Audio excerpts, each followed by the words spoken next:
Yes, ladies and gentlemen, episode 74 of Pokemon Horizons titled The Three Explorers just dropped. In this episode, it is an exposition heavy episode where we learn more about Lucius and his past. What do we learn? Let's talk about it.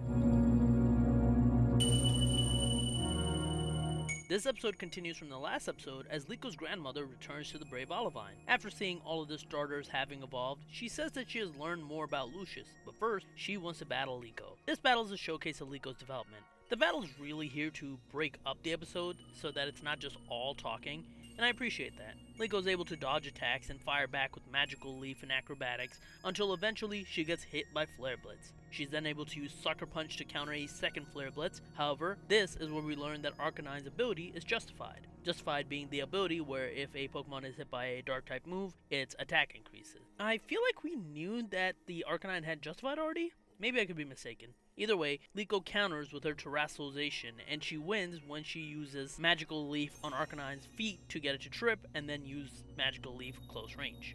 This battle highlights how much Liko's grown up through the Terrestrial course and her adventures with her friend, showing the impact of her journey. We then go back to Olivine to get new bits of exposition to shore up some of the questions that I've had about the series in the past, as well as learn about some new stuff that's going to affect the future. Diana starts off by showing a picture of her when she was younger with Hamber. They used to adventure together. A year ago, Diana reunited with Hamber, who offered to support her on her adventure. However, she then soon found out that Hamber was actually targeting the pendant that she'd given to Liko, and some sort of unknown organization was involved. So, sensing the danger, Diana asked Luca, Liko's mom, for help to protect Liko. Luca then tasked the Rising Voltacklers to ensure that Liko was going to be able to safely make it back to Paldea. So that explains why the Voltacklers arrived and protected Liko in episode 1 the way they did. Then, when her castle was attacked, Hamber and his group identified themselves as the Explorers, and Diana was shocked to hear that term again, especially because the original Explorers were founded 100 years ago by Lucius.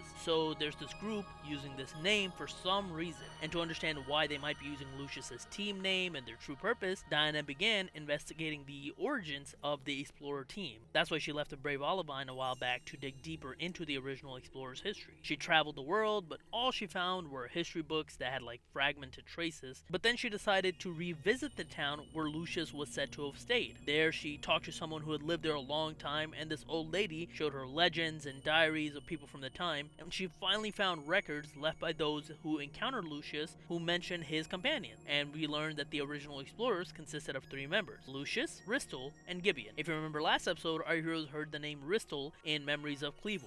When trying to figure out Gibeon, Liko brings up that she's heard that name too. It's Amethio's grandfather, and Gibeon is also the leader of the Explorers. Remember, they had that conversation when they were trapped in the cave. But again, our heroes are trying to figure out if this is the actual Gibeon from the Explorers, who at this point would be over 100 years old, or is it just some other guy taking the name? Regardless, Diana shares one other major discovery. Gibeon is the chairman of Exceed Corporation, and Freed is shocked to hear about this because, as we know, he once worked as a researcher for the Exceed company. This is apparently a fact he hadn't mentioned to everyone before. While we, the audience, have known this, the fact that we're learning that either the rest of the Voltacklers or just the kids have not been told about this is a bit strange. Why is Freed hiding this? This is making me suspicious of Freed. Regardless, he says that he was secretly researching the Eternal Blessing, the Lockweum, and we saw the effects of Lockweum a while back when Spinel used it on his Umbreon. Freed claims that he didn't know that there was a chairman for Exceed. He thought the only person in charge was the president, Crave. Although then all of a sudden he remembers talks about higher-ups that Crave had.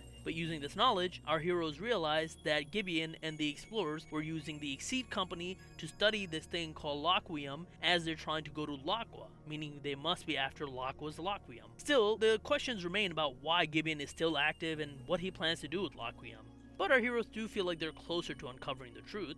Freed is still curious about Ristle, and that's when Liko decides that she wants to go back to the Crystal Pool to once again try out the legend about being able to talk to deceased people, because she's seeing Terapagos' reaction to the name Ristle every time when they're having the conversation. At night, they head back there and pray for Ristle to arrive, and this time, the pond flashes a blinding light and a woman with blonde hair and a baby arrives in front of them. She seems to recognize the Terapagos and pet it, and she recognizes Lucius's Pokemon when they come out of the ancient Pokeball. Freed explains to her that they're trying to get Terapagos back to Laqua, and they're looking for the 6 hero Pokemon, and here we learn that Terapagos is Ristle's Pokemon, not Lucius. The baby that Ristle is holding is named Layla. That is Diana's mother's name, meaning that she's Liko's great-grandmother, which also means that Liko is a descendant of Lucius. What? And that's the revelation that ends the episode. Honestly, the show treats this revelation as this bombshell, but if you just look at Lucius, you can make the connection pretty easily. Was anyone actually shocked to learn this? I mean, I wasn't aware of any of this story, and just purely based off design, I made a video a while back saying that Lucius is Liko's grandfather. Now,